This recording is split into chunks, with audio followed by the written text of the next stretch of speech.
할렐루야. 7월 15일 수요 예배 나오신 여러분 주님의 이름으로 환영합니다. 우리 함께 서로 돌아보시면서 참 잘 오셨습니다. 이렇게 한번 인사하시겠습니다. 어쩌면 우리 교회가 하는 활동 중에서 하나님께서는 무엇을 제일 기다리실까 생각을 해보면 주님의 이름으로 주님을 신뢰하면서 기도하는 자리가 아닌가 생각합니다.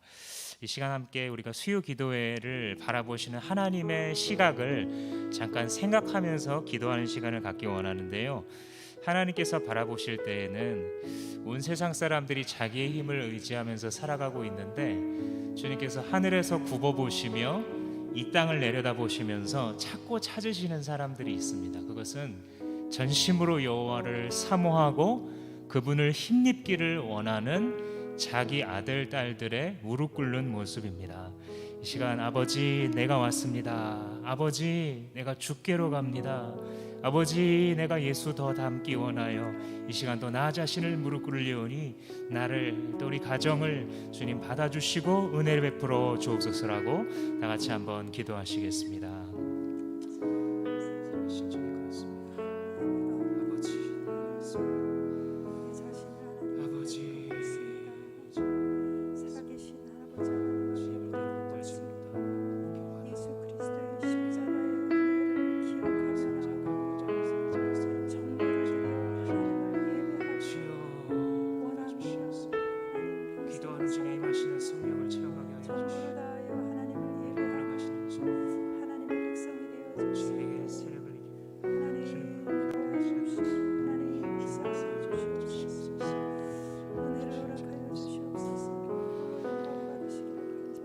우리들의 아버지신 하나님, 우리를 부르신 분은 당신이심을 고백합니다. 그래서 우리는 이 시간 주님 앞에 특권의식을 가지고 아들, 딸 된 특권의식을 가지고 주 앞에 담대히 섭니다. 우리의 연약한 모습, 때로는 넘어지는 모습 있는 그대로 주님 앞에 다 가지고 나오니 주님 받아주시고 이 시간 성령께서 내려주시는 은혜를 사모할 때에 사모하는 심령에게, 줄인 심령에게 만족해 하시는 주님의 은혜의 담비가 이 자리에 무릎 꿇은 모든 하나님의 사람들에게 임하게 하여 주시옵소서. 시종을 맡기오며 예수님의 이름으로 기도합니다. 아멘.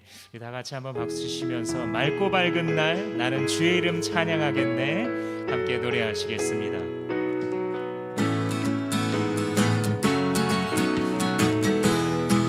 맑고 밝은 날, 맑고 밝은 날 나는 주 이름 찬양하겠네. 맑고 밝은 날 나는 주를 위해 살리. 맑고 밝은 날 내 생활 새로워지니 매일 주님 사랑 따라 말씀대로 살리라. 맑고 밝은 날, 맑고 밝은 날 주 이름 찬양하겠네. 맑고 밝은 날 나는 주를 위해 살리. 맑고 밝은 날 내 생활 새로워지니 매일 주님 사랑 따라 말씀대로 살. 다시 한번 찬양하겠습니다. 맑고 밝은 날 나는 주 이름 찬양하겠네. 맑고 밝은 날 나는 주를 위해 살리. 아멘. 맑고 밝은 날 내 생활 새로워지니 매일 주님만 따라 말씀대로 살리라. 매일 주님, 매일 주님 사랑 따라 말씀대로 살리. 매일 주님, 매일 주님 사랑 따라 말씀대로 살리라. 우리 함께 기뻐해, 우리 함께 기뻐해. 주께 영광 돌리세. 어린 양의 혼인 잔치와 신부가 준비되었네. 우리 함께 기뻐해. 주께 영광 돌리세. 어린 양의 혼인 잔치와 신부가 준비되었네. 할렐루야 할렐루야 전능하신 주가 다 다스리네. 할렐루야 전능하신 주가 다스리네. 우리 함께 기뻐해, 우리 함께 기뻐해. 주께 영광 돌리세. 어린 양의 혼인 잔치와 신부가 준비되어 우리 함께 기뻐해. 아멘 아멘. 주께 영광 돌리세. 어린 양의 혼인 잔치와 신부가 준비되었네. 할렐루야 할렐루야 전능하신 주가 다스리네. 할렐루야 전능하신 주가 다스리네. 할렐루야 할렐루야 전능하신 주가 다스리네. 아멘. 할렐루야 전능하신 주가 다스리네.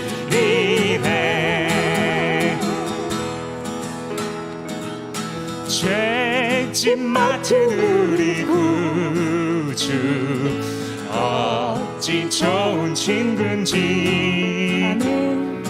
걱정 근심 무거운지 우리 주께 맡기세. 주께 고함 없는 고로 복을 얻지 못하네. 사람들이 어찌하여 아랠 줄을 모를까. 시험 걱정 모든 괴로 없는 사람 누군가. 부질없이 낳지 말고 기도드려 아뢰세. 아멘. 이런 진실하신 주 찾아볼 수 있을까. 우리 약함하시오니 어찌 아니하릴까. 근심 걱정 무거운지 아니 진짜 누군가. 피난처는 우리 예수 주께 기도드리세. 세상 친구 멸시하고 너를 조롱하여도 예수 품에 안기어서 참된 위로. 세상 친구 멸시하고 세상 친구 멸시하고 너를 조롱하여도 예수 품에 안기어서 참된 위로 받겠네. 예수 품에 안기어서 예수 품에 안기어서 참된 위로 받겠네. 예수 품에 안기어서 참된 위로 받겠네. 아멘. 참된 위로와 평안은 우리 주 예수께만 있음을 믿습니다. 이 시간 함께 기도할 때에 하나님의 영광을 묵상합시다. 우리의 기도는 항상 하나님 자신을 생각해야 합니다. 나 자신도 돌아보지만 하나님이 얼마나 크신 분이신지 묵상할 때에 우리의 마음 가운데 우주가 열리며 하나님의 영광이 우리를 지배하시게 되는 것입니다. 이 시간에 특별히 하나님께서 그 놀라우신 구원의 작정 가운데에 이방인이었던 약속의 바깥에 있었던 우리들을 선택하시고 예정하셔서 구원해 가시는 그 놀라운 섭리를 찬양하며 묵상했으면 좋겠습니다. 그리스도 안에서 내게 하나님의 비밀을 계시해 주시다니 주님 이게 어쩐 일입니까? 주님의 영광을 묵상하며 다 같이 한번 기도하며 나아갑니다. 살아계신 주님, 그렇습니다. 주님의 영광을 찬양합니다. 주님은 높으신 하나님, 주님은 그 지혜와 섭리를, 그 높으심과 기쁘심을 다 감당할 수 없는, 다 측량할 수 없으신 하나님이십니다.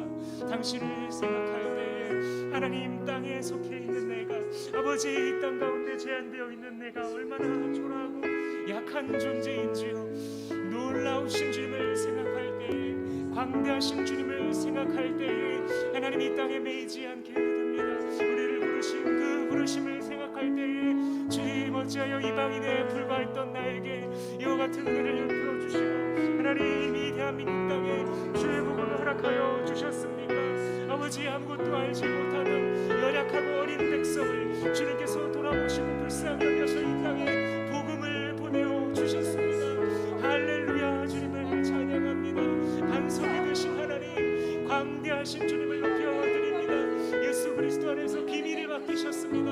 나는 비밀을 맡은 자입니다. 주, 우리 공동체는 그리스도 비밀을 맡은 자입니다. 하나님, 주님의 놀라우신 섭리 가운데 예정과 특정하심을 입어 우리에게 이러한 비밀을 허락하여 주셨사오니 아버지, 우리 한 사람 한 사람 비록 연약하고 약하지만 주님 붙드시는 놀라우신 은혜로 말미암아 하나님의 영광만을 바라보고 나아갈 수 있도록 주님 인도하여 주시고 이 시간도 성령께 소리를 다스려 주시옵소서.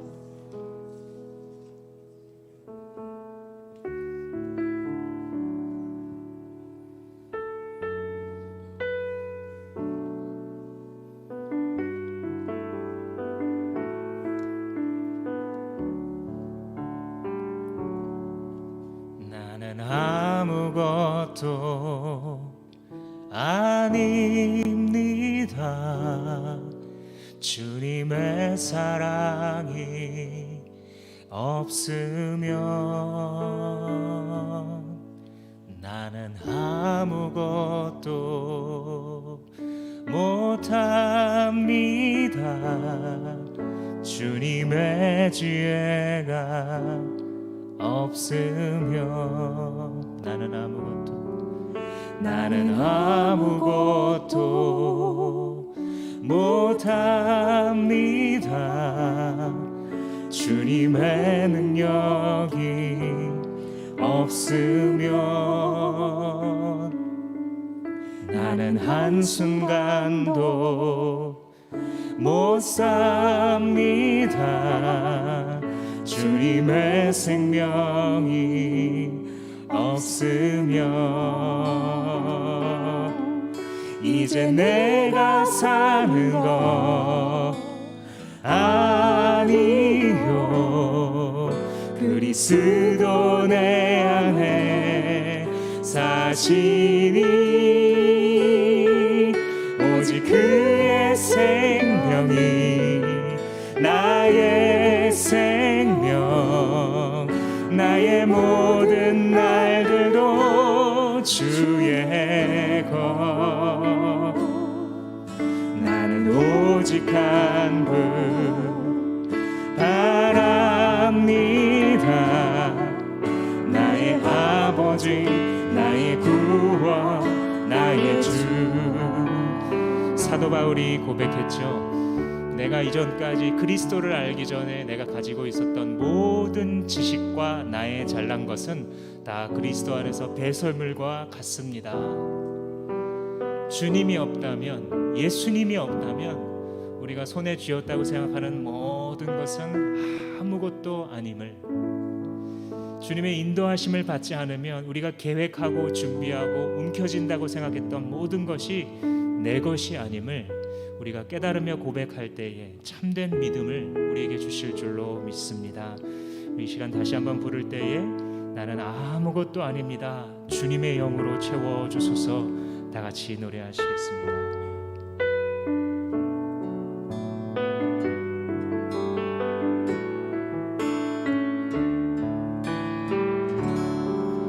나는 아무것도 아닙니다. 주님의 사랑이 없으면 나는 아무것도 모릅니다. 주님의 지혜가 없으면 나는 아무것도 못합니다. 주님의 능력이 없으면 나는 한순간도 못 삽니다. 주님의 생명이 없으면 이제 내가 사는 것 아니요, 그리스도 내 안에 사시니 오직 그의 생명이 나의 생명, 나의 모든 날들도 주의 것. 나는 오직 한 분 바랍니다. 나의 아버지, 나의 구원, 나의 이제 내가 사는 것, 이제 내가 사는 것 아니요, 그리스도 내 안에 사시니 오직 그의 생명이 나의 생명, 나의 모든 날들도 주의 것. 나는 오직 한 분 바랍니다. 나의 아버지, 나의 구원. 우리 자매님들만 한번, 나는 아무것도 아닙니다. 나는 아무것도 아닙니다. 주님의 사랑이 없으면 형제님들, 나는 아무것도 모릅니다. 주님의 지혜가 없으면 다 같이 나는 아무것도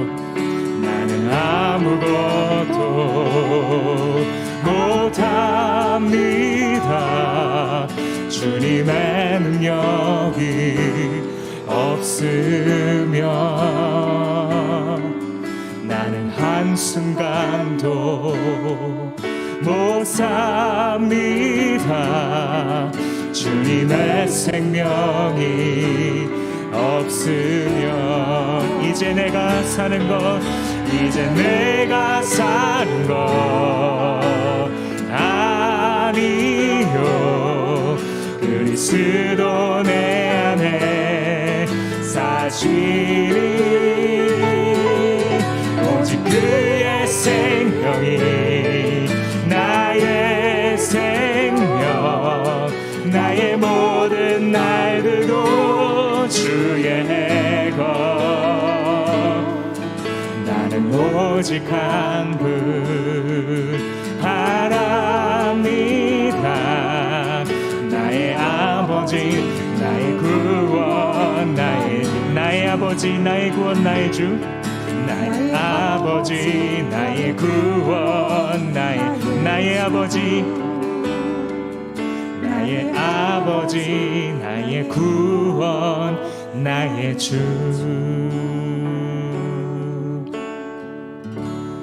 내 안에 사느니 예수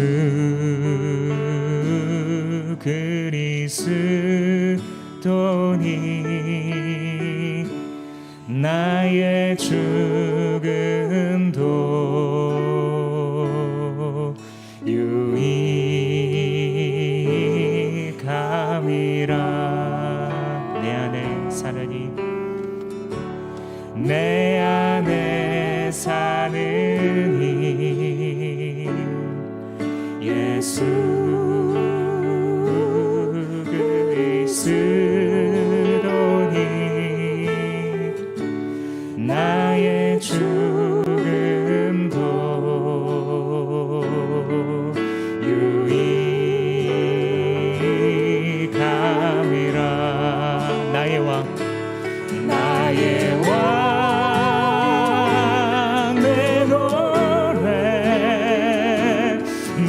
생명 또 내 기쁨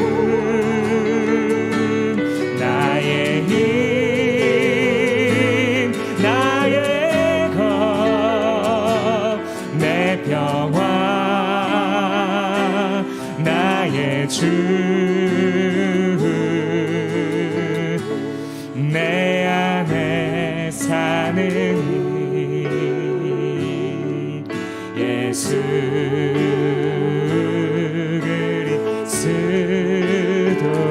그리스도니 나의 죽음도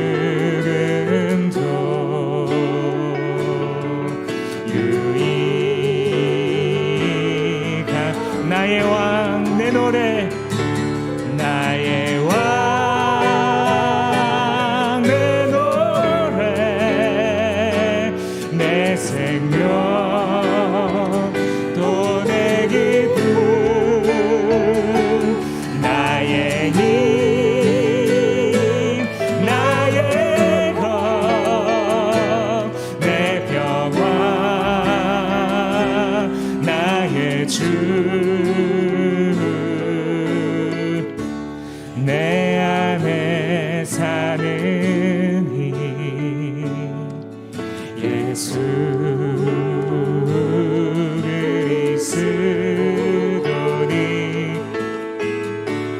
나의 죽음도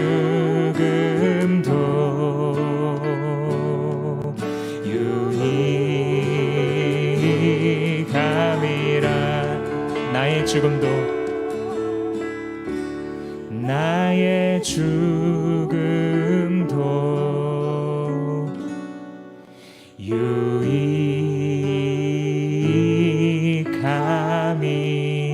유익함이라.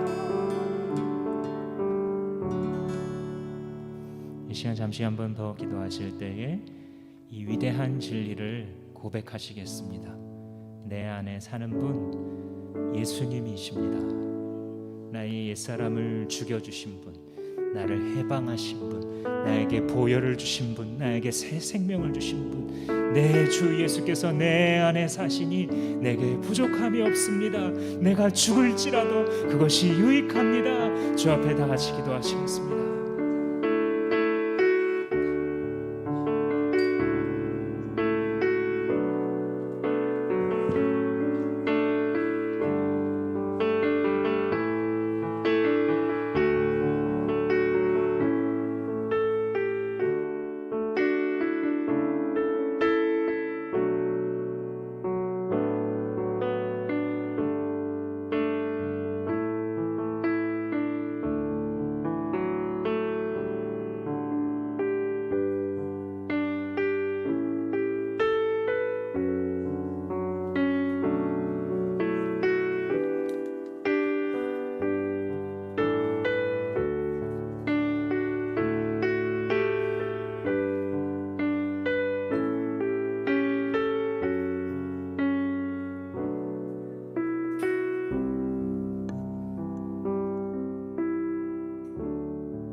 이 시간 계속해서 기도하실 것은 감사의 기도를 올려드리기를 원합니다. 2020년의 절반이 지났습니다. 그러도록 지켜주신 하나님 감사합니다. 나의 감사를 받으시기에 합당하신 주님께 나의 입술로 고백하오니 주여 나의 감사를 받으소서. 주님 또 우리 주마음 공동체의 재정을 채워주셔서 이제 시작한 이 교회가 코로나까지 만났는데도 불구하고 주신 모든 사역을 감당하기에 부족하지 않게 하셨습니다. 하나님 우리 성도들과 또 학생들을 위해서 카페 공간을 주시니 너무나 감사합니다. 또한 교회의 사역에 필요한 모든 것들을 섬기려고 하는 지체들이 점점 늘어가고 있음을 감사합니다. 또한 그 밖에도 여러 가지를 생각하시면서 감사함으로 하나님 앞에 제사를 올려드리겠습니다. 주님 그렇습니다. 2020년 절반이 지나갔습니다. 7월 14일을 지나가며 문득 뒤를 돌아보니 어찌나 많은 세월이 흘렀는지요. 하나님 그 시간 동안 주께서 함께 하셨습니다. 주님의 선하신 손이 우리를 도우셨습니다. 주님의 영광을 위하여 우리를 부르시고 우리가 알 바를 알지 못하고 걸어갈 길을 알지 못할 때 주님의 손으로 우리를 어루만지시고 여기까지 끌어오셨습니다. 하나님 감사합니다. 것이 주님의 은혜이고 이 모든 것이 주님의 영광을 증거합니다. 우리가 한 것이 무엇입니까? 주여, 다만 우리는 주의 말씀에 순종하여 하나님, 때로는 넘어지고 때로는 죄를 짓고 때로는 우둔하여도 그래도 주님의 부르심을 따라 하나님 공동체가 서로가 서로를 격려하면서 여기까지 왔습니다. 주님이 모든 영광을 받으시옵소서.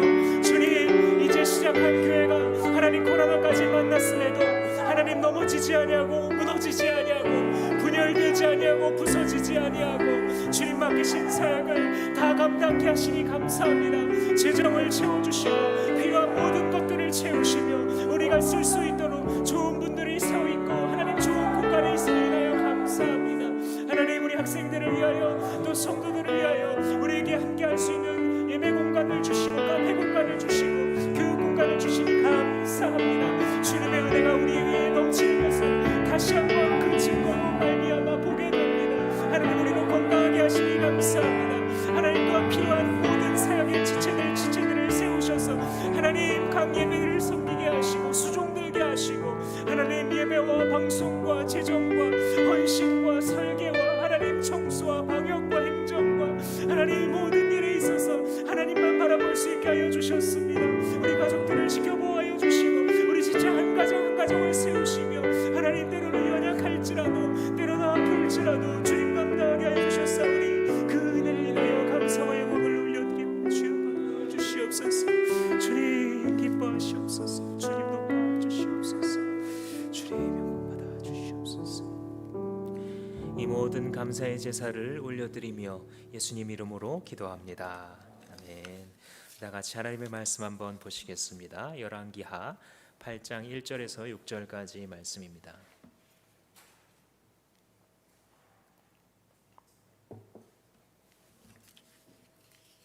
열왕기하 8장 1절에서부터 6절까지 우리 세번역 성경으로 화면을 보시면서 우리 한 절씩, 제가 한 절, 여러분들이 한 절 교독하시겠습니다.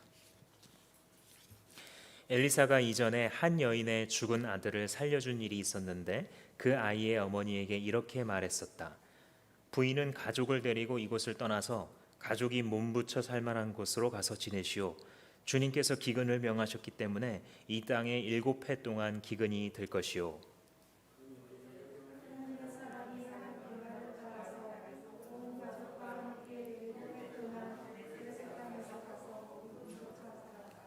일곱 해가 다 지나자 그 여인은 블레셋 땅에서 돌아와서 자기의 옛집과 밭을 돌려달라고 호소하려고 왕에게로 갔다.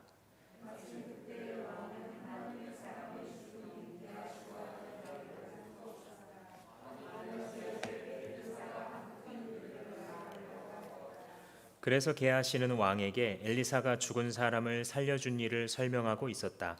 바로 그때 엘리사가 아들을 살려준 그 여인이 왕에게 와서 자기의 집과 밭을 돌려달라고 호소한 것이다. 게하시는 높으신 임금님, 이 여인이 바로 그 여인입니다. 그리고 이 아이가 엘리사가 살려준 바로 그 아들입니다 하고 말하였다. 왕이 그 여인에게 그것이 사실인지를 묻자 그 여인은 사실대로 왕에게 말하였다. 명령을 내렸다.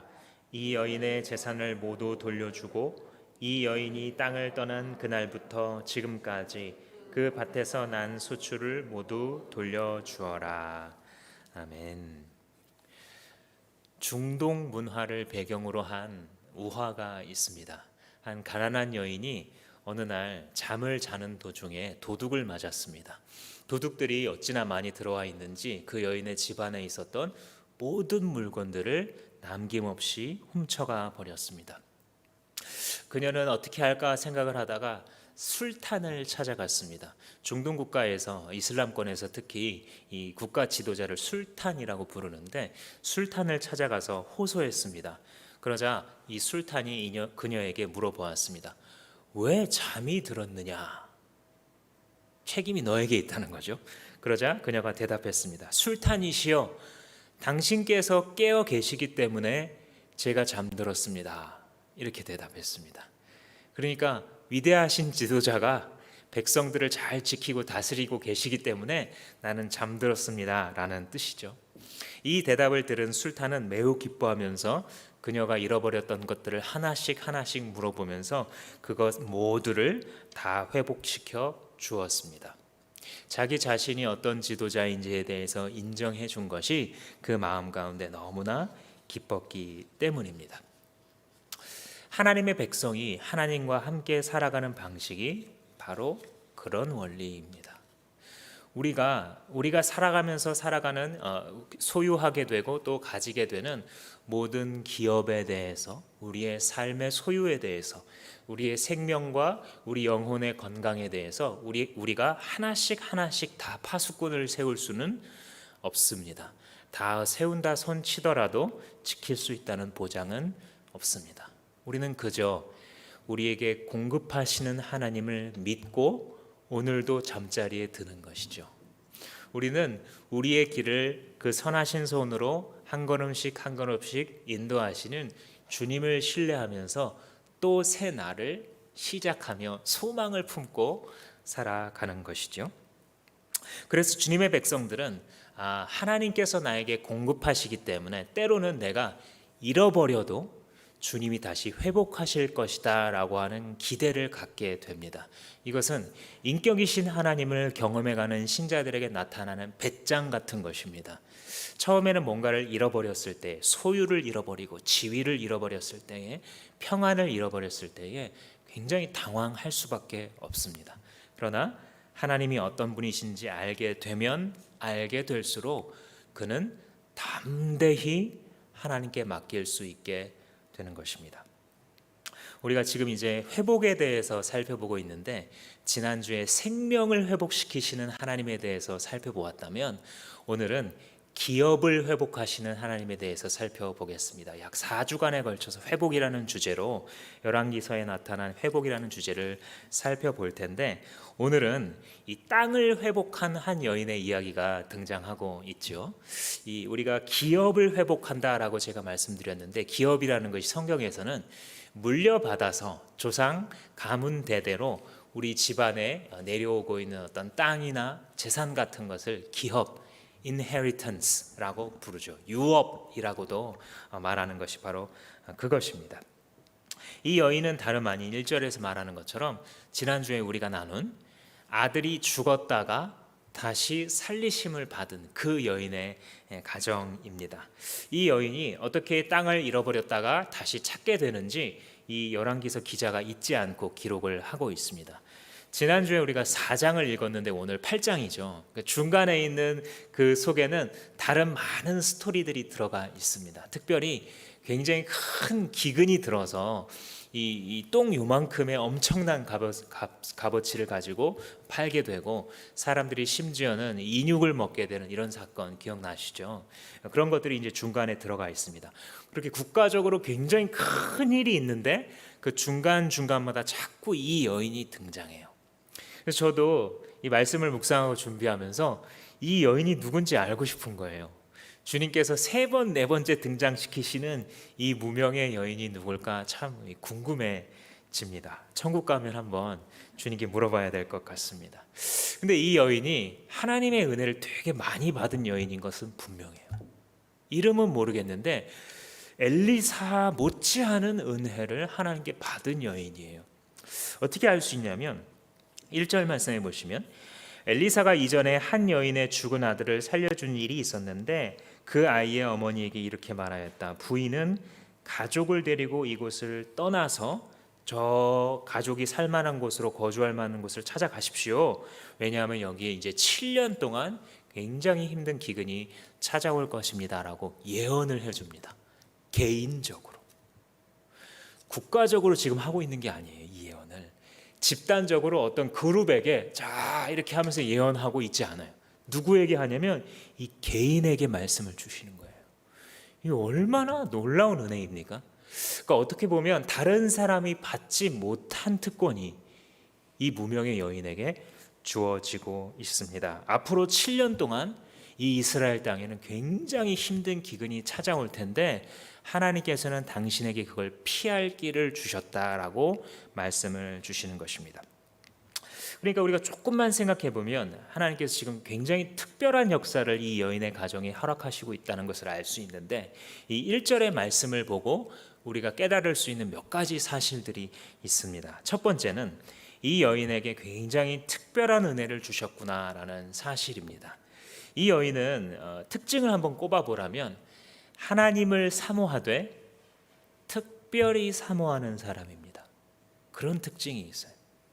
우리가 살펴본 것처럼 하나님께서 이분을 통하여서 말씀 사역을 하시고 이 공동체를 치유하는 사역을 계속 해 가시는데, 그 사역에 내가 어떻게 하면 도움이 될 수 있을까? 하나님의 말씀이 어떻게 이분을 통하여 더 역사할 수 있을까를 생각하는 여인이었어요.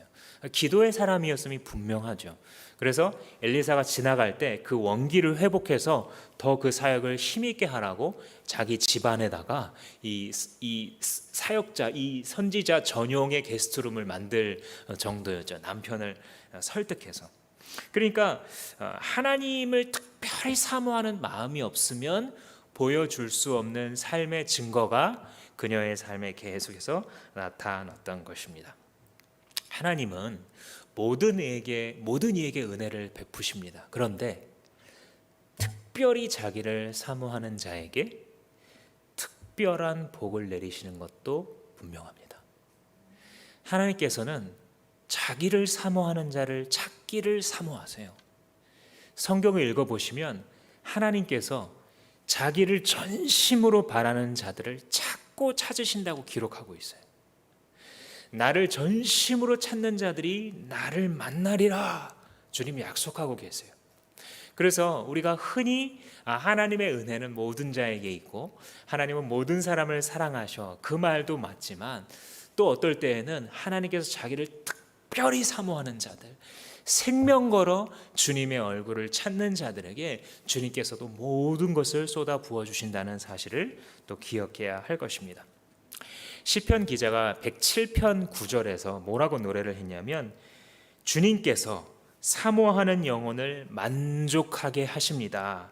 그리고 줄인 영혼에게 좋은 것으로 채워주십니다. 목마르지 않은 사람은요, 하나님 앞에 뭔가 줄인 게 없는 사람은요, 받을 것도 없어요. 하나님을 사모한다는 것이 무엇인지 알지 못하고 하나님을 사모하는 열심이 나를 삼키리라, 예수님을 일컬어서 적용되었던 이 시편의 말씀이 무엇인지를 알지 못하는 사람은 하나님과 가까이서 사랑하는 것이 무엇인지 알지 못해요. 그건 너무 큰 손해입니다. 하나님은 어떤 분이시냐면, 하나님은 어떤 가치가 있는 분이냐면 나의 특별한 것으로 드리기에 합당하신 하나님이세요. 나의 특별한 사랑으로 주께 넘겨드리기에 합당하신 하나님이십니다. 그러면 그 하나님의 가치에 걸맞게 우리가 드리는 것이 너무나도 아름다운 일이겠죠.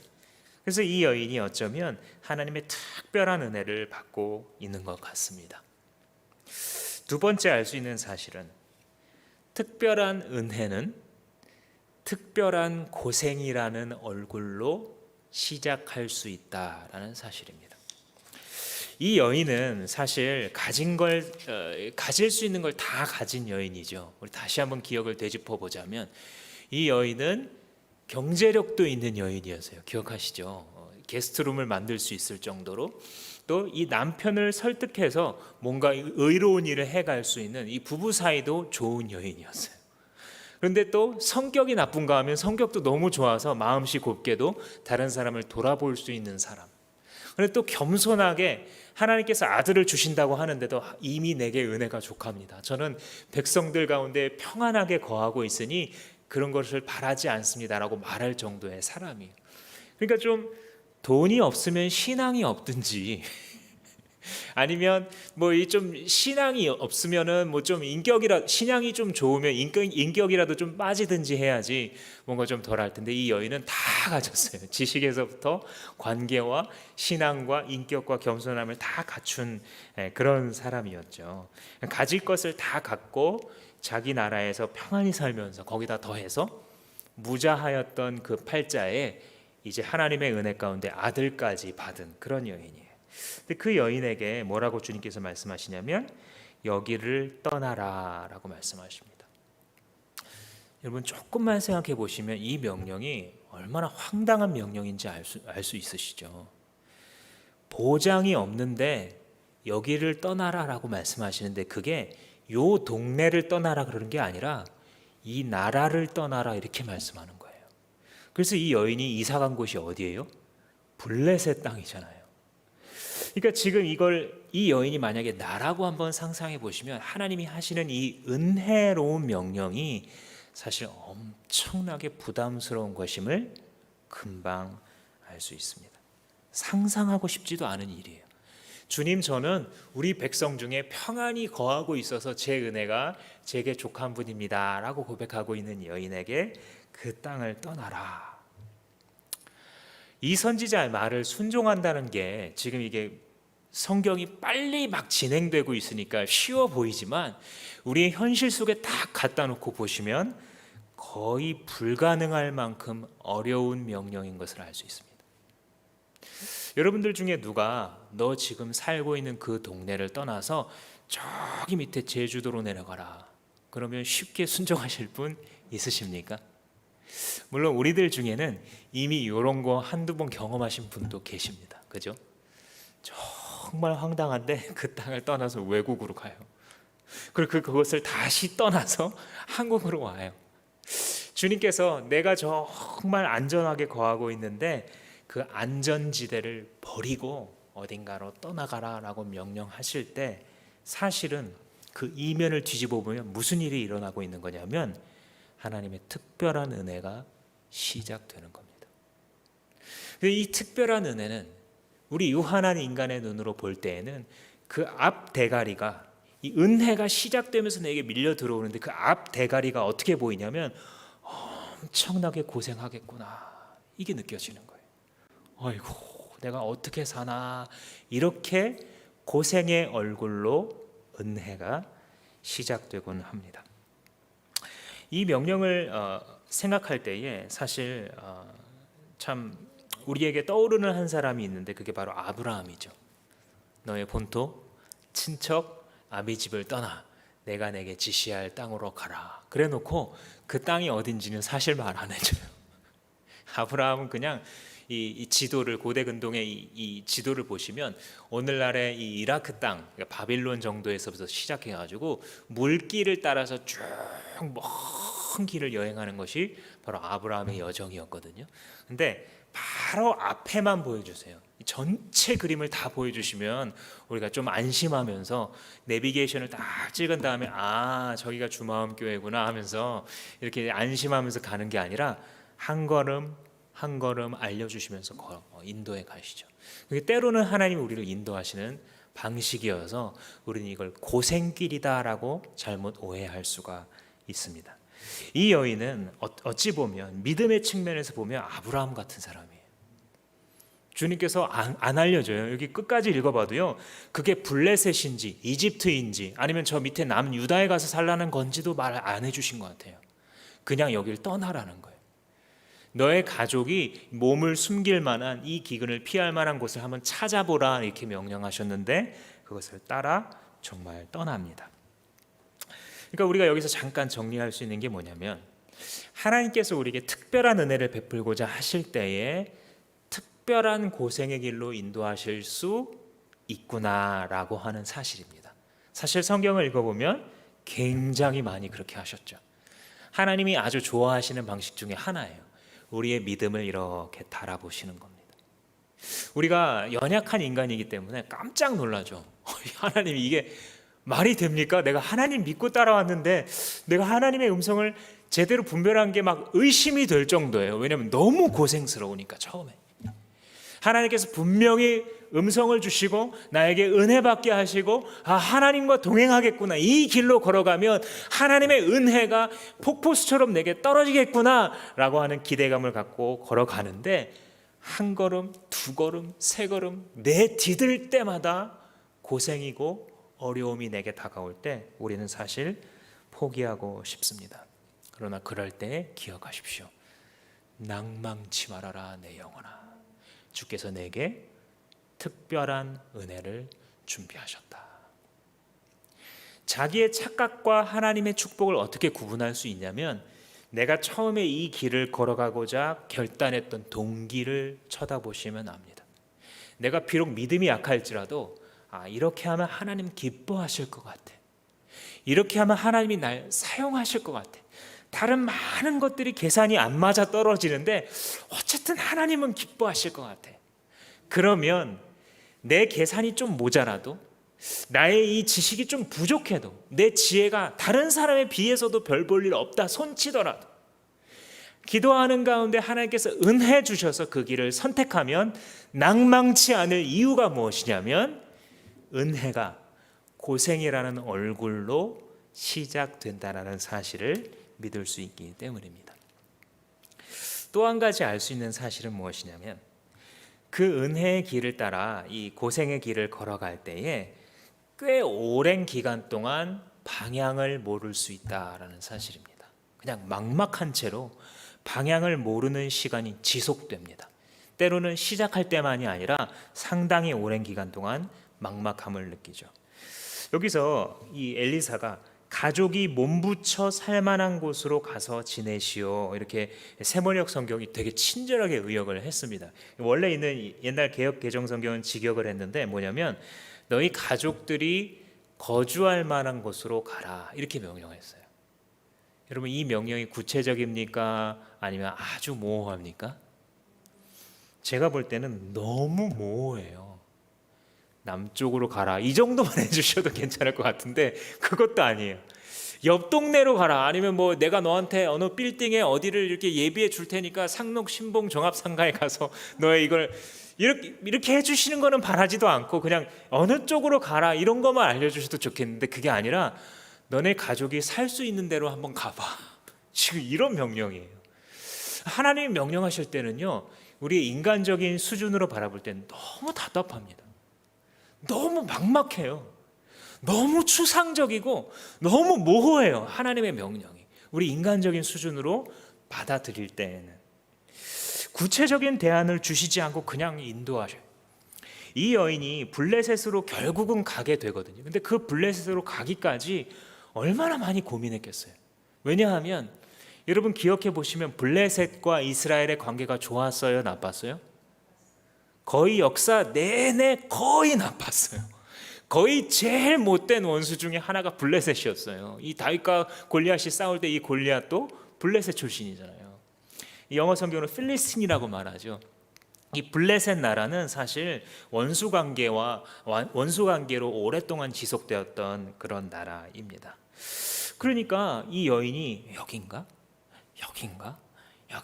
하면서 하루하루 옮겨 다닐 때마다 얼마나 답답하고 얼마나 이 길을 헤매는 그런 기분이었겠습니까? 그러니까 우리가 볼 때도 이게 책임져 주시는 거 맞나 싶은 거죠. 하나님이 지금 우리 가정의 길을, 우리들의 길을 책임져 주시는 게 이게 맞나? 근데 왜 뭔가 이렇게 안 풀리지? 뭔가가 이렇게 선명하게 보여야 되는 거 아니야? 하나님이 인도하신다면? 이런 생각을 하는 게 이상한 게 아니라 정상입니다. 여러분, 하나님 따라가다가 막막한 거 정상입니다. 걱정하지 마십시오. 하나님께서 인도하심이라는 것이 우리가 그 길을 걸어가는 여정 속에 늘 확신에 차 있는 게 아니에요. 때로는 매우 근본적인 것조차 우리는 의심하고 흔들려요. 그게 우리 자신이에요. 우리가 아주 용맹스럽고 항상 어떤 확신에 차 있어서 막 길을 달려가는 게 아니에요. 막 흔들리고요. 막 유혹을 받고요. 넘어지기도 하고 하나님을 막 원망하기도 하고 하나님 이게 부른 게 맞냐고 그럼 내 인생이 왜 이러냐고 그럼 여기서 그냥 죽여달라고 이렇게 하나님 앞에 막 때를 쓸 때도 있는 것이 바로 우리 인간들입니다. 하나님 빙그레 웃으시면서 걱정 마 계속 우리 손을 붙잡고 끌고 가시죠. 그런데 이 블레셋 땅에 머문 게 잠시도 아니고요. 한 7년간이었어요. 여러분 어느 동네 이제 이사 가면 그 동네에 자리 잡는데 3년은 걸리잖아요. 사람들도 새로 만나야 되고 이웃도 새로, 또 거기서 먹고 살아야 되기 때문에 어떻게 먹고 사는지 그 생계 수단을 또 안정적인 것을 잡는데 수년이 걸리죠. 새로운 곳에서 뭔가를 시작한다는 것은 모두에게 이 공포와 어려움을 갖다 주게 됩니다. 낯선 이방 땅에서 낯선 사람들과 관계를 맺으며 새롭게 살 길을 찾아 나가는 그 길을 이 여인도 다 몸소 체험했습니다. 다만 짧게 다 생략하고 넘어가고 있을 뿐이에요. 경제성의 원칙에 따라서 하나님의 인도하심이 흔들릴 때마다, 마음속에 확신이 흔들릴 때마다 아마도 이 여인은 마음속으로 되뇌었을 거예요. 그래도 주님이 가라고 하셨어. 그거밖에 없어요. 그래도 엘리사 선지자를 통해 내게 말씀하신 건 분명해. 가끔 가다가 헷갈려요. 그게 가만히 있어봐, 이렇게 힘들고 이렇게 답답한데 그 음성이 원래 맞나? 내가 헛것을 환청을 들은 거 아니야 하고 아무리 기억해봐도 엘리사가 나한테 말씀한 게 맞아요, 틀려요? 맞아요. 그래서 하나님의 백성들이 길을 걷다가 막막할 때는요, 자기가 어디서부터 출발했나를 기억하는 게 아주 중요합니다. 주님께서 가나안 땅에 들어가는 이스라엘 백성들에게 명령하신 게 그거예요. 너 기억해라. 너희가 애굽 땅에 노예로 살고 있다가 주께서 크신 팔로 너희들을 구원하신 거 기억해라. 너희가 40년 동안 광야를 돌아다니면서도 신발 하나도 떨어지지 않고 의복 하나도 해지지 않았던 것을 기억해라. 너희들이 농사도 지을 수 없고 아무것도 할 수 없을 때 주님께서 하늘에 만나로 먹이신 것을 기억해라. 그 기억을 잊어버리면 가나안 땅에서도 멸망할 거라는 거예요. 그래서 우리가 막막하고 뭔가가 잘 해결되지 않을 때 기억해야 되는 것이 하나님께서 맨 처음에 나를 어떻게 부르셨는지를 기억하는 것이에요. 그런 우리는 힘들지만, 비록 지금 다 해결이 안 됐지만 다시 갈 수 있습니다. 그래, 맞아, 엘리사가 말씀하신 것만은 분명해. 하나님께서 선지자를 통해 내게 말씀 주신 것은 맞지 하고 수백 번 되뇌었을 겁니다. 그가 우리와 같은 사람이라면, 그죠? 그렇게 되뇌이면서 주를 따라간다는 것은, 그런데 주님을 한 걸음 한 걸음 따라간다는 것이, 주님의 인도하심을 받는다는 것이 우리가 해야 될 일들을 면제시켜 주는 것은 아니에요. 이게 중요합니다. 믿음의 사람들이 때로는 세상 사람들보다 허약할 때가 있어요. 왜 그러냐면, 하나님이 날 다 책임져 주신다 그래서 이 진리를 믿어요. 그 진리를 믿는 것은 맞습니다. 근데 뭘 오해하냐면, 내가 하나님을 붙들었기 때문에 내가 하루하루 해야 되는 일이 없는 것처럼 생각하는 사람들도 많아요.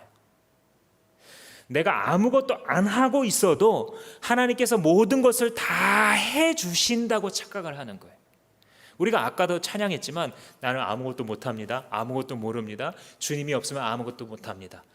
이 많은 성도들이 고백했던 이 고백은요, 그러므로 난 아무것도 안 하고 있겠으니 당신이 다 하나에서부터 10까지 떠먹여 주세요라는 고백이 아니에요. 오히려 이 고백은 치열한 전투 가운데 나오는 고백입니다. 전쟁터에서 팔이 떨어져라 싸우고 있는데 하나님이 도우시지 않으면 나는 한순간에 지쳐 적의 칼을 맞아 죽을 수밖에 없는 존재이구나. 지금도 하루하루 먹고 사는 걱정을 쉴 날이 없고, 하루하루 집안을 이끌어 나가며 하루하루 이 몸 하나 건사하면서 살아가는 것조차 쉽지 않은데, 그럼에도 불구하고 하나님의 은혜 때문에 내가 이렇게 살 수 있는 거구나. 주님이 아니면 나는 한순간도 살 수 없어요. 이렇게 고백하는 거예요. 근데 많은 사람들, 특별히 현대인들은요, 많은 게 이미 갖춰져 있는 그런 사회 시스템을 살아가고 있잖아요. 불과 한 50년 전과 불과 몇십 년 전과 비교할 때에도 지금 시대가 그런 시대여서 당장 밥을 굶어 죽는 사람은 없어요. 그죠? 그래서 많이들 착각하는 게, 기독교인들이 하나님께서 내가 해야 될 일들, 내가 열심히 일해야 될 것들을 대신해 줄 것처럼 착각을 하는 겁니다. 근데 그렇지 않습니다. 비록 막막한 길로 나를 이끄셨다 할지라도 나는 오늘의 고민을 해야 됩니다. 나는 내일의 계획을 세울 수밖에 없어요. 주님의 인도하심이 맞나 모르나를 때로는 헷갈림에도 불구하고 결국은 결론을 내리고 한쪽으로 주사위를 던져야 돼요. 한쪽 길을 택해서 걸어가야 됩니다. 그런 모든 고민과 고뇌, 계획, 실행까지도 주님이 다 면제해 주신다는 뜻이 아닙니다. 오히려 주님의 백성들은 하나님을 믿고 내가 할 수 있는 최선의 길을 다하여서 살아가야 하는 것입니다. 근데 그렇게 살아갈 때 주님께서 부르셨다라고 내 믿음 가운데 판단되어지는 길에 내가 수고와 고생으로 대가를 지불하고자 할 때 우리는 하나님을 영화롭게 하는 겁니다. 왜냐하면 하나님께서 내게 신실하게 지금까지도 내게 공급해 주셨잖아요. 지금까지 지내온 것이 다 주님의 은혜잖아요.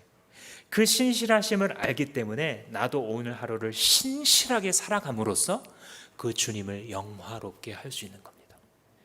비록 내 길이 답답하게 보이고 주님을 따라서 걸어가는 한 걸음 한 걸음이 때로는 너무 막막한 것 같아도 내가 오늘 주님 따르느라 지불해야 되는 대가들, 즉 많은 고민들과 때로는 스트레스와 압박과 계획을 세우고 시행착오를 반복하는 이 유한한 인간의 삶을 주 앞에서 신실하게 자꾸 주님을 불러가면서 걸어갈 때 주님께서는 영광 받으시는 것입니다. 그래서 우리가 여기서 또 한 가지 정리해 볼 수 있는 것은 뭐냐면 주님께서 나에게 막막한 길을 걷게 하시고 내가 고민해야 되고 고생해야 되는 대가를 지불하도록 인도하실 때 미리 감사하면 되는 거예요. 왜냐면 아까 말했죠.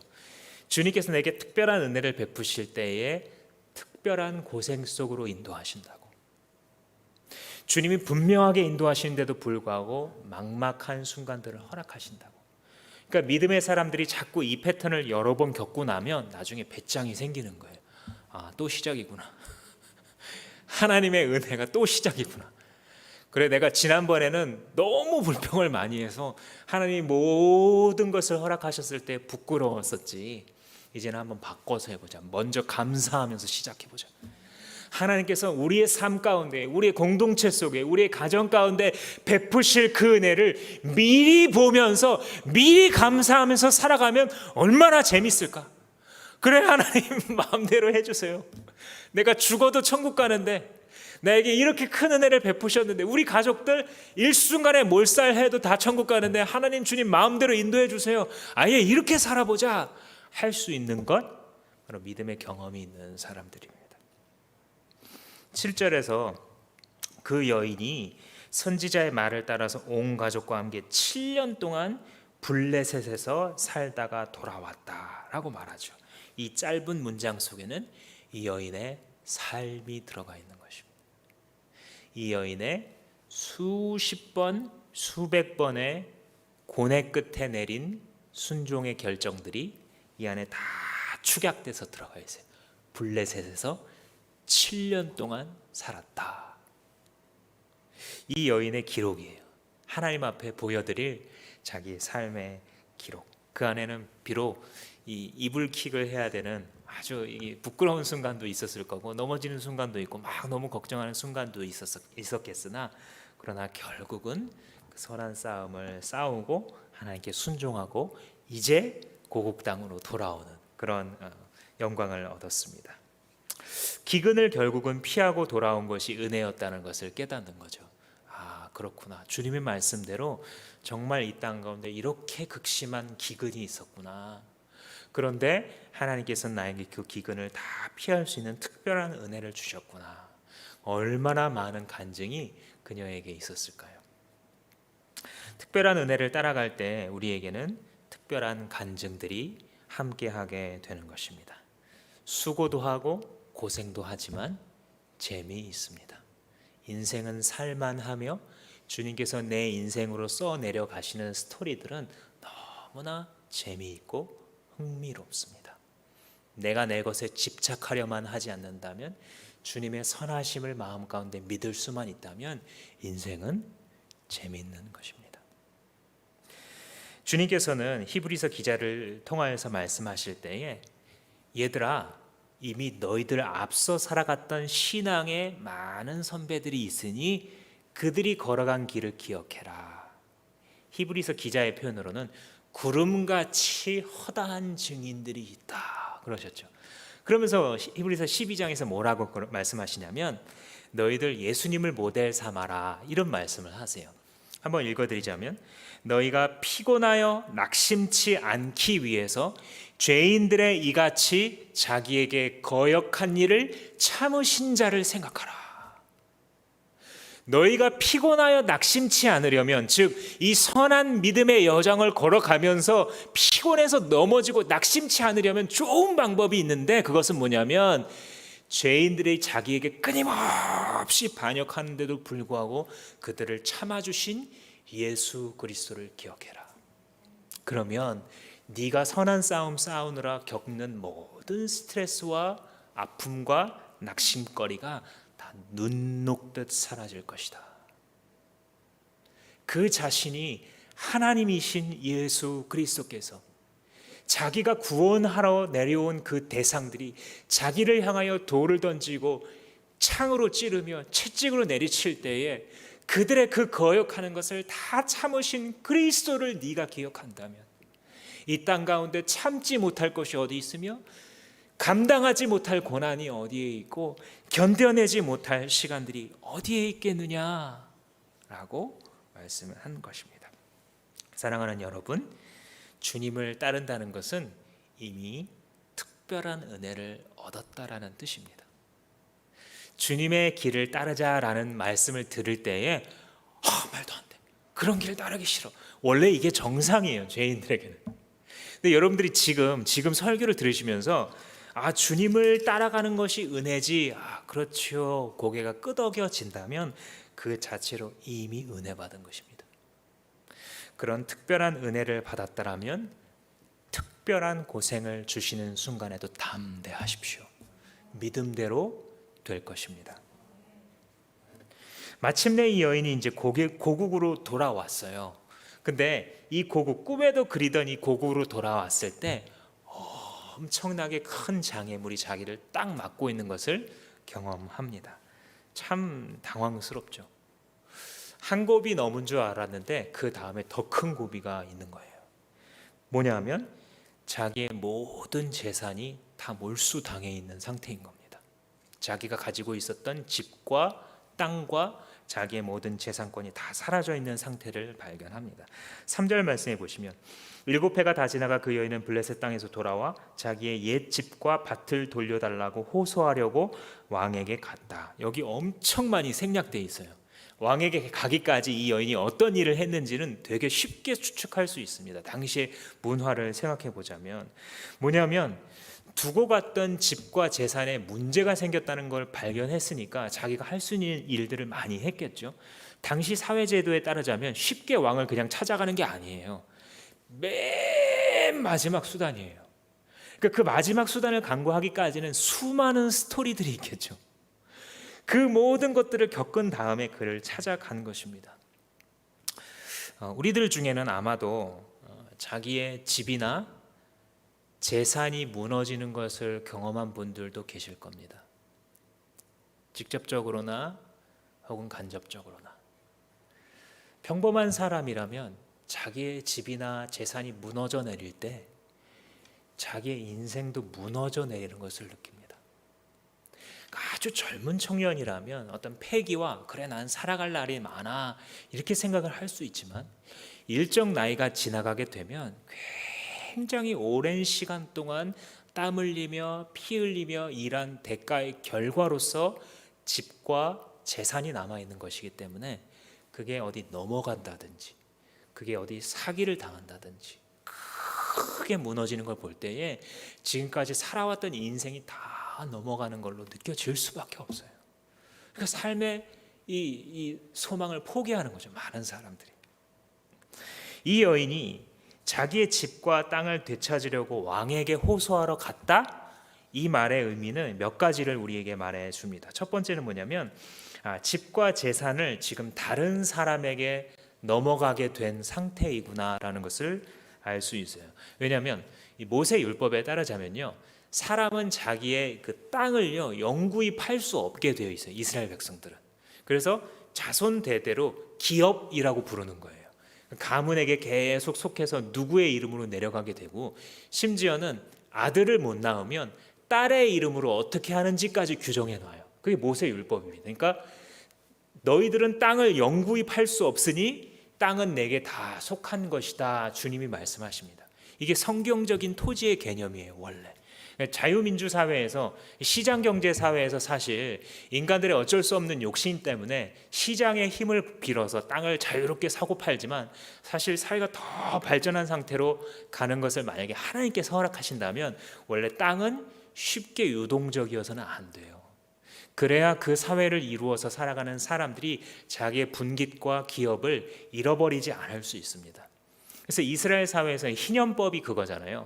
만약에 한 사람이 하다가 너무 가난해져서 땅을 다 빼앗겼다 치더라도 일정 기간이 지나가면 그 가문으로 다시 그냥 회복돼야 돼요. 그 희년의 개념이죠. 그래서 원래는 땅을 영구히 팔 수 없는데, 이 여인이 떠났을 때 무슨 일이 일어났는지 그 땅과 집이 다 다른 사람 명의로 넘어간 거예요. 그러니까 어떻게 된 일인지는 정확히는 알 수 없지만 뭔가 단단히 잘못된 거죠. 그러니까 왕이 개입하지 않으면 풀 수 없는 상황까지 악화가 된 것을 우리가 알 수 있습니다. 두 번째 알 수 있는 것은 아마도 남편이 죽었나 보다라는 것을 알 수 있어요. 왜냐하면 당시 문화권에서는 가문의 재산권을 행사하는 것이 남자 명의로 하게 되어 있는 그런 시대예요. 그러니까 남자들이 그런 역할을 해야 되는데, 지금 이 여인이 자기가 나서서 내 땅과 집을 찾아주십시오라고 주장하고 있잖아요.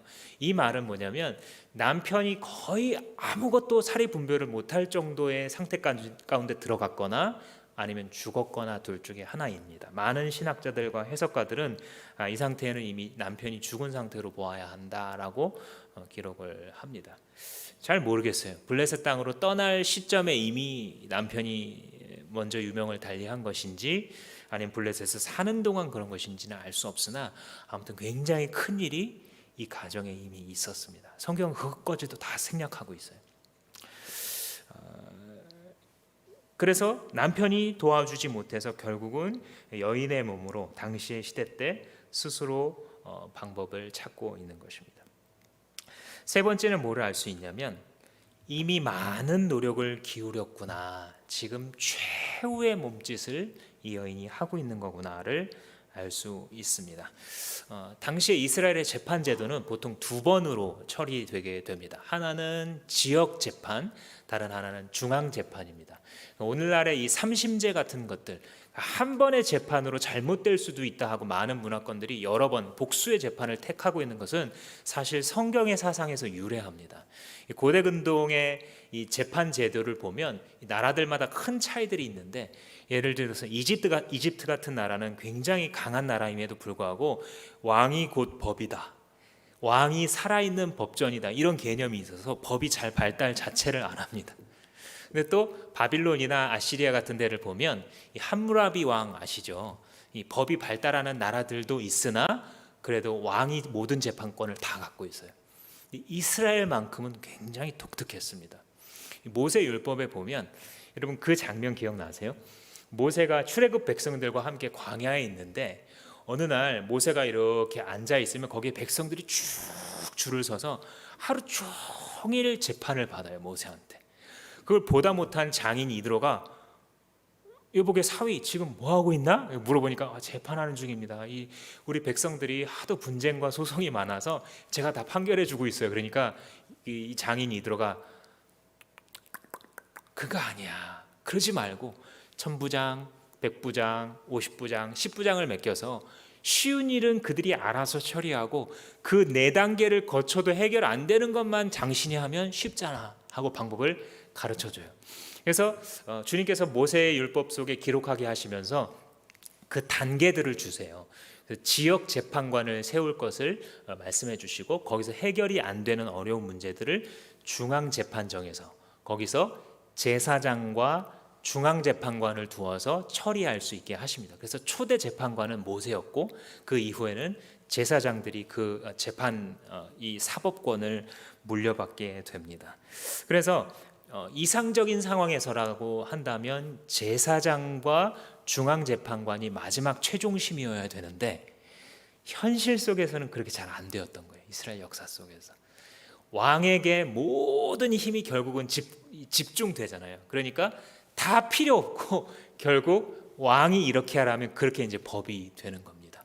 그래서 이미 솔로몬 시대에 이르게 되면 솔로몬에게 여인들이 이 아이는 내 아이입니다, 아닙니다, 내 아이입니다 하고 아기 재판을 맡기잖아요. 그게 이미 그 시대에 이르면 최종심의 권한이 왕에게 넘어가 있구나라는 것을 알 수 있습니다. 그래서 여기서도 보시면 이 여인이 마지막으로 호소하려고 왕에게 지금 찾아가고 있습니다.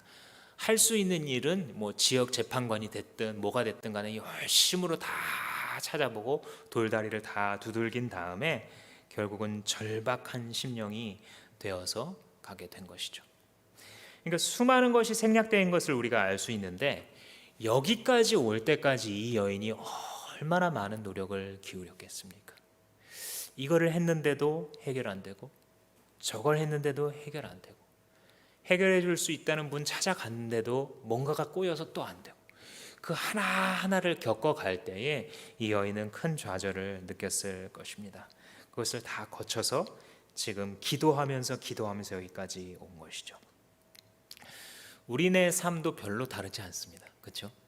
이 땅을 살아가는 동안 우리에게 믿음이 없는 것이 아닌데 믿음이 있는데도 불구하고 이 땅에서 자기의 집 마련한다는 것, 이 땅을 살아가면서 재산을 지켜간다는 것, 자기의 생애 주기, 자기의 나이대에 맞는 어떤 걸맞는 재산을 계속 지켜간다는 거 쉬운 일이 결코 아니죠.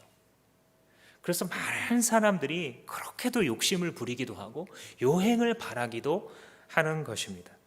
믿음의 사람들에게 있어서도 이 자기의 집, 재산, 기업을 관리하고 회복하고 이것을 얻어가는 과정은 만만치 않은 일이고 그래서 믿음을 요구하는 일입니다. 어떤 의미에서는 돈과 재산을 벌고 자기의 집을 확보하거나 지키는 일이야말로 우리에게 분명한 믿음을 요구합니다. 왜냐하면 하나님께서 주시는 길을 따라가면서 세상의 방법들을 가능한 피해가면서 주님께서 옳다 인정하시는 길을 쫓아가면서 그럼에도 불구하고 이 이리들이 득실되는 이 세상에서 자기의 집과 재산을 관리하고 지킨다는 일이 얼마나 큰 믿음을 요구하는 것이겠습니까? 그러나 기억하십시오. 당신은 혼자가 아닙니다.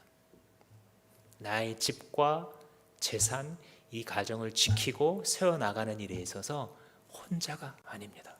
주님이 말씀하십니다. 내가 함께 한다고. 너의 기업은 내가 지킨다고. 너의 가정이 먹고 입고 쓸 것은 너의 가정이 누워서 잘 그 처소는 내가 너에게 공급하겠다고.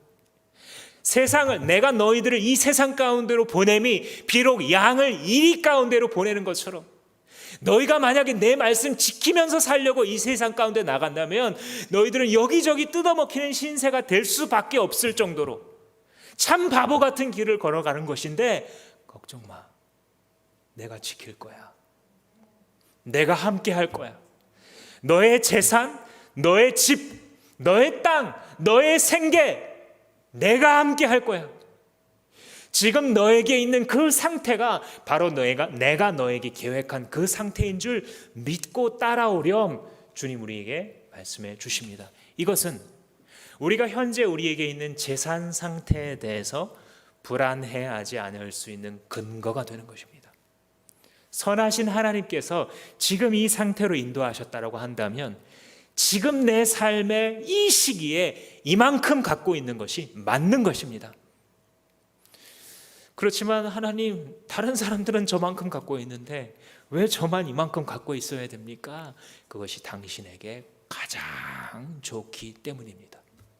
이것을 믿을 수 있는 분은 자기의 현재 재산 상태, 자기의 현재 기업 상태에 대하여 만족할 수 있는 특권을 누리는 것입니다. 많이 가진 사람은 많은 것이 없어서 걱정한다 그러죠. 작게 가진 사람은 작은 돈이 없어서 고민하지만 수십억 수백억을 가진 부자들은 또 역시 수백억이 부족해서 걱정하면서 살아간다 그러잖아요. 지금 나에게 있는 상태가 내 아빠이신 하나님께서 나에게 계획하시고 이끌어 가신 상태임을 믿을 수 있다면 어떤 재산 상태에 이르러서든지 주님 앞에서 평안을 누릴 수 있는 겁니다. 여러분, 그 당당함을 왜 버리고 살아갑니까? 왜 남들과 비교하면서 그 하찮은 수치들을 괜히 내 인생의 목숨과 맞바꿀 수 있는 가치인 것처럼 왜 자기를 괴롭히면서 우리가 살아가야 됩니까? 그런 법이 어디 있습니까? 우리는 하나님의 은혜를 생각하면 되지 다른 사람과의 수치를 비교하면서 살도록 그렇게 저급한 상태로 창조받지 않았습니다. 전능하신 하나님을 믿으면서 막막한 길을 걸어갈 때에도 초막이나 궁궐이나 내 주 예수 모신 것이 그 어디나 하늘나라 라고 외치며 살아갈 수 있는 놀라운 고귀함이 우리에게 약속되어 있습니다. 빼앗기지 마십시오. 흔들리지 마십시오. 세상을 보며 비교하지 마십시오. 주님의 나라와 비교하면서 오늘을 살아가십시오. 특별히 무너져버린 경제 상황을 지나가는 지체들이 있습니다. 우리 집안이 이전에 그렇지 않았는데 이 무너진 집안을 일으키면서 세우고자 할 때 그 상태를 지나가고 있는 지체들이 있다면 한 가지만 기억하십시오. 끝까지 하나님 의지한다. 이것만 기억하십시오. 끝까지 하나님만 의지한다. 내 생각에, 내 시간표 속에, 내 타이머 속에서는 이때인 것 같지만 아니, 끝까지 하나님만 의지한다. 내가 할 수 있는 일을 부지런히 내가 낼 수 있는 지혜를 최선을 다해내면서 하나님을 항상 의지하면서 일으켜 세워 가십시오. 기억하실 것은 결코 원망하지 마십시오. 당신 때문이야. 당신이 그때 거기다 다 집어넣자 그랬잖아. 당신 때문에 지금 이렇게 된 거야. 당신이 여기다 사다 그랬잖아. 그래가지고 어떻게 돼서 3년 만에 이렇게 됐지. 지옥입니다. 얼마 갖고 겨우 수치화시킬 수 있는 그거 갖고 당신에게는 가장 소중한 그 가족을 죽일 사람 만들면서 살아가지 마십시오. 또 내게 사기친 사람, 나를 절망 가운데 빠뜨린 그 나쁜 사람에 대해서 원망하면서 그 사람 저주하면서만 살아가지 마십시오. 물론 우리 인간은 처음에는 마음 아플 수밖에 없고 그 사람을 죽이고 싶도록 원망할 수밖에 없는 게 또 우리의 인간의 그릇이죠. 그러나 계속 거기에 매여 있으라는 법이 어디 있습니까? 모든 것을 다 허비할지라도 자기의 살을 깎아 자기의 피를 흘려 다 빼앗기듯, 그러나 그것을 주심으로써 승리하신 그리스도를 기억한다면 이 이리 같은 세상을 살아가면서 여러 번 뜯기는 게 그냥 정상이구나. 그래, 이렇게도 한번 당하고 저렇게도 한번 당하는 게 이상한 일이 아니구나. 주님께서 너희들을 이리 가운데로 보내신다는 말씀이 이 말씀이구나. 아멘 아멘 하고 넘어갈 수 있습니까? 없습니까? 있습니다. 그게 하나님의 왕자와 하나님의 공주들에게 주어진 특권인 것이죠. 이 세상의 가치들을 상대화시킬 수 있다는 말씀이 바로 그 말씀입니다. 따라서 무너진 집안을 일으켜 세우고 망가져버린 경제 상황을 회복하고자 할 때에 누구를 원망하지도 마시고 지나간 세월 때문에 자기의 목숨을 잃어버리도록 한탄하지도 마시고 한 가지만 기억하십시오. 나는 끝까지 하나님 의지하면서 일으켜 세우겠습니다. 주님께서 내게 주신 사람들을 위해서, 내가 돌보아야 될 책임이 있는 사람들을 위해서 하나님, 내가 열심히 일하여 이 가정을 일으키겠으니, 이 공동체를 일으키겠으니 주의 선하신 손으로 도우시옵소서. 그러나 주께서 내 때에 하시지 않으신다 할지라도, 그리하지 아니하실지라도 나는 주께 감사하겠습니다. 여러분, 이런 사람을 어떻게 무너뜨립니까? 사탄이 돈으로 막 이 사람을 죽이려고 돈을 줬다가도 또 빼앗아 보기도 하고 빼앗았다 줘보기도 해도 흔들리지 않는 이 사람을 세상이 어떻게 감당할 수 있겠습니까? 마지막으로 한 포인트를 더 나누고 이제 기도하겠습니다.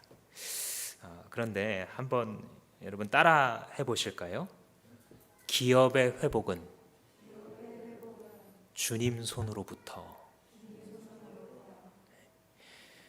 내가 잃어버린 기업은 주님 손으로부터 회복됩니다. 지금 이 기가 막힌 상황을 계속 이 여인이 지나가고 있을 때에 이 성경 기자가 알려주잖아요. 이렇게 억울하고 힘들고 그 다음에 장애물 넘어 또 장애물이 있는 이 스토리를 걸어가고 있을 때에 그 동시에 무슨 일이 벌어지고 있는지를 기록하는 거예요. 무슨 일이 벌어지고 있었냐면 아마 이때 이스라엘 왕이 여호람 왕이었을 것 같은데 이 왕이 어느 날 엘리사의 기적을 더 듣고 싶은 호기심이 생긴 거예요. 이미 시작된 거예요, 하나님의 일은. 근데 하나님의 이 초점은요, 이 왕에게 있는 게 아니라 이 여인에게 있어요. 그죠? 이 왕은요, 이 스토리에서 아무 의미가 없는 사람이에요. 세상 사람들이 볼 때는 되게 의미가 있는 사람인데 하나님의 이 스토리 속에서는 왕이 아니라 이 여인이 중요해요, 하나님께는. 여인아, 너 이 기근 좀 피해, 고생 좀 덜해. 그 다음에 네 기업 잃어버렸지? 내가 다 기억하고 있어. 이러면서 지금 해가고 있는 거예요. 어느 날 갑자기 여호람 왕이 엘리사의 기적이 너무 궁금한 거예요. 근데 여러분 재밌는 거 아시죠? 이 앞에 6장 7장 보시면 이 왕이 뭐라 그랬냐면 이 엘리사 이놈의 머리가 오늘 끝날 때까지 머리에 붙어 있으면 내 위에 하나님이 천벌을 내리셔도 내가 달게 받으리라. 자기가 죽이고 싶었던 그 엘리사의 기적을 오늘은 또 듣고 싶어 해요. 이게 무슨 조화입니까 도대체? 하나님의 조화죠. 그래서 게하시를 불렀어요. 이것도 참 알 수 없는데 흥미로워요. 하필 또 엘리사는 없어요, 이 자리에. 그러니까 엘리사가 기적을 이루어가는 게 아니라 하나님이 이루어 가신다는 걸 보여주려고 이 자리에 또 엘리사는 사라져 있어요. 엘리사의 부재 중에 엘리사의 기적이 일어나고 있는데 엘리사가 없는데 게하시를 불러서 설명 좀 해줘 봐봐 하니까 이 게하시가 가만히 생각하다가 하고 많은 기억 중에 말씀드릴 게 있어요 하면서 한 기적이 바로 죽었던 아들을 다시 살려줌을 받은 여인에 관한 이야기를 하고 있는 중이었어요. 이 4절 말씀에 보시면 마침 그때에 왕은 하나님의 사람의 시종인 게하시와 이야기를 나누면서 엘리사의 큰 기적들을 설명해 달라고 하였다. 엘리사는 사라졌고 엘리사는 부재 중이지만 이미 하나님의 손길은 커튼 뒤에서 역사하고 있는 것이죠. 그래서 마치 이 자기가 죽여버리고 싶었었던 이 엘리사의 기적을 듣는 것이 오늘 내가 할 일이라는 듯이 이 왕은 궁금증을 가지고서 계속해서 물어봅니다. 이 여호람의 존재는 사실 이 여인을 구하는 데 있어서 쓰임받은 것 외에는 별로 가치가 없는 존재입니다. 이 게하시가 왕이 궁금해하니까 가장 놀라운 기적이죠. 사실 사람을 살린 기적. 그 기적을 막 얘기하고 있는 중에 여인이 그 앞에 들어온 거예요. 여호람은 사실 이전에도 이런 일이 있었어요. 그 시리아에게 포위당했을 때에 여인 둘이 아기를 나눠 먹기로 약속하잖아요. 그리고 오늘 내 자식을 먹었는데 내일 이 옆집 여인이 숨긴 거예요, 자기 아들은. 그러니까 왕이 지나갈 때 왕이시여 이런 일이 있습니다 하고 외쳤잖아요. 그래서 이 여호람 왕이 듣고 옷을 막 찢는 그 사건 기억나시죠? 그런 적이 있는데 또 오늘 이 왕 앞에 와서 여인이 막 외치고 있는 거예요. 너무 갈급하니까. 그러면서 내 땅과 내 집을 제발 돌려주십시오 하고 누가 시끄럽게 외치는데 이렇게 게하시가 보니까 왕이시여 저 여자예요. 저 여자. 제가 지금 얘기하고 있던 엘리사가 그 놀라운 기적을 일으켜가지고 이 죽은 아들을 다시 찾아주신 그 놀라운 사건을 받은 여인이, 경험한 여인이 바로 이 여인이고 저기 따라온 아들인데 저 아들이 그 아들입니다 라고 말해주자 여호람 왕이 깜짝 놀라서 그게 사실이냐고 다시 물어봅니다. 이 여인이 사실이라고 대답을 하자 이 왕이 집과 땅을 즉석에서 회복시켜 주라고 명령을 합니다. 근데 그걸로 그치는 게 아니에요. 여기 보시면 5절 말씀에 6절 말씀이죠. 이 여인의 재산을 모두 돌려주고 그뿐만 아니라 이 여인이 땅을 떠난 날부터 지금까지 그 밭에서 난 소출 있지 다 계산해서 갖고 와. 이 여인에게 돌려줘. 잃어버린 땅만 찾아주는 게 아니라 이 여인이 이 땅에 계속 살았더라면 생산하고 받을 수 있었던 소출까지 다 계산해서 주라는 거예요. 하나님이 우리의 기업을 회복하실 때는요, 우리가 기대한 것만 돌려주시는 게 아니에요. 우리가 하나님을 의지하며 살아가는 인생이 재밌다라는 것은 내가 기대할 수 있었던 거 항상 이상으로 역사하세요. 아멘이십니까? 그게 우리의 하나님이에요. 그 이상으로 역사하셔서 우리를 회복하시는 하나님을 따라갈 때에 우리는 기뻐 뛰놀며 주님을 예배할 수 있는 것입니다. 우리는 하나님의 영광을 위해서 부름받은 존재들로서 먹고 사는 과정조차 주님께서는 거룩한 일로 삼으시고 그 일들을 향해서 기도하며 우리 자신으로 하여금 하나님만 의지하면서 살아가게 하십니다. 이 여인과 같이 비록 어려운 말씀이지만 그것을 순종하면서 한 걸음 한 걸음 걸어갈 때에 주님께서 이 땅에서의 기업도 책임져 주시고 영원한 하나님 나라의 기업도 책임져 주실 줄로 믿습니다. 이 시간 다 같이 한번 기도하시겠습니다. 기도할 때에 나에게 있는 필요를 좀 구하는 시간을 먼저 갖도록 하겠습니다. 하나님께서 우리에게 하늘에 신령한 것을 약속하지만 또한 하나님의 백성이 이 땅 가운데 살아갈 때 꼭 필요한 것들을 회복시켜 주심을 믿으시기 바랍니다. 나는 하나님의 영광을 위해서 부름받은 존재, 그러므로 내가 주님을 따라가고자 할 때, 주의 복음을 위하여 헌신하고자 할 때에 이 땅에서 먹고 사는 것조차, 나의 기업조차 주님께서 회복시켜 주신다고 하셨사오니 주님 허락하여 주시고 주님 우리를 불쌍히 여겨 주시옵소서라고 나에게 있는 필요를 구체적으로 주님 앞에 아뢰면서 다 같이 기도하시겠습니다. 살아계신 아버지 하나님, 그렇습니다. 이 시간도 주님께서 불러주셔서 주님의 나라를 꿈꾸게 하여 주시옵소서. 아버지여, 주님을 붙들고 주님을 묵상하면서 걸어갈 때에 우리 한 사람 한 사람에게 필요한 것들을 주님께서 허락하여 주신 것을 경험할 수 있도록 도와 주시기를 기도합니다. 하나님 아버지, 우리 가정들을 회복시켜 주시옵소서. 하나님, 우리 지체들 가운데 경제적인 어려움을 당하고 있는 지체들이 있습니까? 주님 오셔서 말씀하여 주시고 주님 확신케 하여 주시옵소서. 끝까지 하나님만 의지할 수 있도록 도와주시기를 기도합니다. 끝까지 주님을 붙들고 주님 넘어지지 않게 하여 주시옵소서. 주님의 나라를 위하여 하나님 예수 그리스도를 붙들며 살아갈 수 있도록 도와주시기를 기도합니다. 우리 영원한 기업 되시는 주님만을 붙들고 주님 살아갈 수 있도록 도와주시기를 기도합니다. 오셔서 말씀하시고 새롭게 하심을 경험하여 주시옵시기를 기도합니다. 아버지 하나님, 우리 한 사람 한 사람 도와주시옵소서. 주님, 자매님들 가운데 어려움을 당한 지체들이 있습니다. 주님, 낭망하지 않게 하시고 끝까지 주님을 의지하게 하여 주시옵소서. 주님의 나라를 행복하여 걸어가는 우리가 될 수 있도록 주님 인도하여 주시기를 기도합니다. 한 사람 한 사람에게 은혜를 더하여 주시옵소서. 영원하신 기업이신 예수 그리스도를 바라볼 수 있도록 도와주시기를 기도합니다. 이 시간에 계속해서 기도할 때에 우리의 영원한 기업이 되시는 하나님을 품는 기도를 올려드렸으면 좋겠습니다.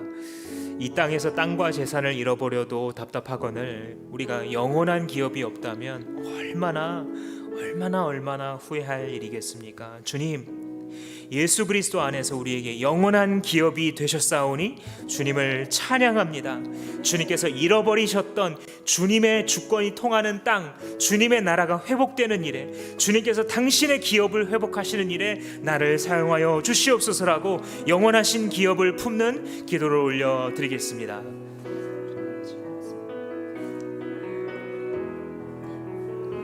나의 영원하신 기업, 생명보다 귀하다. 나의 갈 길을 걸어갈 때에 나의 영원한 기업 되시는 하나님만을 사모하는 마음을 우리에게 허락하여 주시옵소서. 주님, 나의 기업 되십니다. 주님, 나의 유산이 되십니다. 주님, 나의 상속이 되십니다. 주님의 나라가 내가 받을 것이며 주님의 통치와 함께 걸어가는 것이 나에게 주어진 특권임을 믿습니다. 주님, 받아주셔서 동행하게 하시고 주님만 기뻐할 수 있게 하여 주시기를 기도합니다. 생명보다 귀한 나의 기업 되시는 예수 그리스도요, 주님과 함께 이 땅에 주님께서 잃어버리신 영혼들을 찾는 일에 쓰임받을 수 있게 하여 주시기를 기도합니다. 주님 오셔서 우리 한 사람 한 사람에게 이와 같은 하늘 소망을 품게 하시고 하나님 나라만을 사랑하며 걸어갈 수 있도록 도와주시옵소서. 하나님이 아니고서는 내가 속할 기업이 어디 있어, 내가 되찾을 기업이 어디 있겠습니까? 하나님만 바라보며 주님의 나라를 꿈꾸고 하나님의 기업을 회복하는 일을 위하여서 나 자신을 드리고 헌신하는 자가 되게 하여 주시기를 기도합니다. 하나님, 우리 주마음 공동체를 사용하여 주시어서 주님의 땅을 회복하며 주님의 영역을 회복하고 주님의 나라와 주권을 회복하는 일에 쓰임받게 하여 주시옵소서. 우리 한 사람 한 사람이 기도하며 주 앞에 부르짖으며 나아갈 때에 이와 같은 은혜가 있게 하여 주시옵소서. 어려움 가운데서도 주님 폭풍 중에도 주님만을 붙들며 걸어갈 수 있는 우리가 되게 하여 주시기를 원합니다. 주님 주시옵소서. 계속해서 기도할 때에 우리 나라를 위해서 함께 기도하시겠습니다. 공직자의 자살 사건으로 인하여서 많은 사람들이 논란을 일으키고 있지만 사실 그 중에 아주 중요한 것 중에 하나는 생명을 경시하는 문화가 점점 자라가는 것입니다.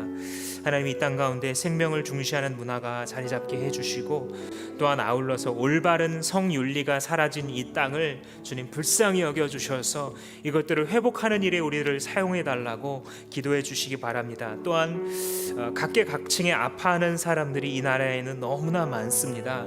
특별히 자기 주변이나 분야를 돌아보시면서 하나님 이들을 불쌍히 여겨주시고 자기가 아프다는 것을, 하나님의 치유가 필요하다는 것을 알고 돌아오게 하옵소서라고 기도하시기 바랍니다. 아울러서 코로나의 치료제와 백신을 허락하여 주시고 긍휼히 여겨 달라고 이 나라를 위해서 다 같이 기도하시겠습니다. 하나님 아버지 시장의 자살로 인하여서 많은 사람들이 아파하기도 하고 또 하나님 질타하기도 하는 이 논란이 이 땅 가운데 벌어지고 있고, 하나님 젊은이들과 청소년들이 하나님 영향받을까 두렵습니다. 하나님, 많은 사람들이 어쩌면 자신의 생명을 저렇게도 쉽게 생각하고 많은 사람들이 어려움 가운데 있을 때에 하나님 그 생명을 던져버리는 주여, 이 땅 가운데 하나님 생명을 중시하는 문화가 자리 잡게 하여 주시고 하나님의 사람들을 통하여 그들의 삶과 선포를 통하여서 하나님 땅 가운데에 하나님 주신 생명보다 귀한 것이 없음을 깨닫게 하여 주시기를 원합니다. 하나님 아버지, 이 땅에 올바른 성윤리가 사라졌습니다. 하나님 기준이 사라지고 절대적인 하나님의 진리가 사라져서 아버지 사람들이 체면을 알지 못하고 각종 성적인 타락 속에 기준을 알지 못하는 그런 폐역함 속으로 소돔과 고모라가 되어가고 있습니다. 하나님 이 땅을 고쳐주시고 불쌍히 여겨주시며 주님의 사람들을 깨워주시어서 하나님 올바른 하나님의 말씀 가운데로 주님 가정에 관한, 남성에 관한, 여성에 관한, 부부에 대한, 가정에 관한 바른 윤리가 주님 회복되어질 수 있도록 은혜 베풀어 주시기를 원합니다. 하나님, 우울 속에 시달리고 있는 많은 사람들이 이 시대를 살아가고 있습니다. 주님 불쌍히 여겨주셔서 아버지 이 땅을 치유하여 주시옵시고 하나님의 사람들을 보내실 때에 그들의 복음 선포를 통하여서 아버지 그들의 관심과 사랑을 통하여서 아버지 이 땅의 병든 자들이 회복될 수 있도록 도와주시옵소서. 자기 자신이 병자임을, 의원이 필요함을, 예수 그리스도가 필요함을 깨달을 수 있도록 도와주시고 하나님 우리들의 선포를 사용하여 주시고 우리들의 기도를 사용하여 주시기를 기도합니다. 하나님, 코로나 치료제가 시급합니다. 주님 허락하여 주시옵소서. 백신이 필요합니다. 아버지 여러 시간이 걸린다고 또 많은 장애물이 있다고는 하지만 그러나 주님의 은혜 가운데 허락하여 주시기를 간절히 구합니다. 주님 불쌍히 여겨 주시어서 온 세계 심하는 신음하는 자들이 하나님께 매달릴 수 있게 해주시고 아버지 필요한 치료제와 백신이 속히 개발될 수 있도록 도와주시고 어려운 중에도 하나님 나라의 꿈꾸는 교회들이 많이 나타날 수 있도록 주여 도와주시기를 원합니다. 주님 받아 주시옵소서. 우리 주마음교회 공동체를 위해서 기도하겠습니다. 이번 주부터 우리가 모든 모임을 시작하는 것을 목표로 하고 있는데 하나님께서 함께 해주지 아니하시면 이 모임도 어떤 의미를 가질 수 없을 것입니다. 하나님 함께 해주시고 주님 임재하는 그런 소그룹 모임이 되게 해주십시오. 또 누군가의 섬김을 받으려고만 생각하는 것이 아니라 하나님 나를 사용해 주셔서 내가 있음으로 인해 내가 속한 모둠의 지체들이 복받게 해 주십시오. 여기에 많은 장애물들이 있습니다. 사실 화상으로 모임을 한다는 것이 우리의 인격적인 교류를 하는 데 있어서 많은 장애물을 가져다 주는 것이 사실입니다. 그러나 그럼에도 불구하고 이 어려운 시기에 모일 수 있는 기술을 허락하신 것도 또한 하나님의 은혜인 줄로 믿습니다. 우리가 다 같이 우리의 정성을 모아서 모둠을 세워나갈 때에 이곳에 성령께서 다스리시는 공동체가 서게 해달라고 기도해 주시고 또 특별히 이번 주 주에는 청년들을 위해서 기도해 주셨으면 좋겠습니다.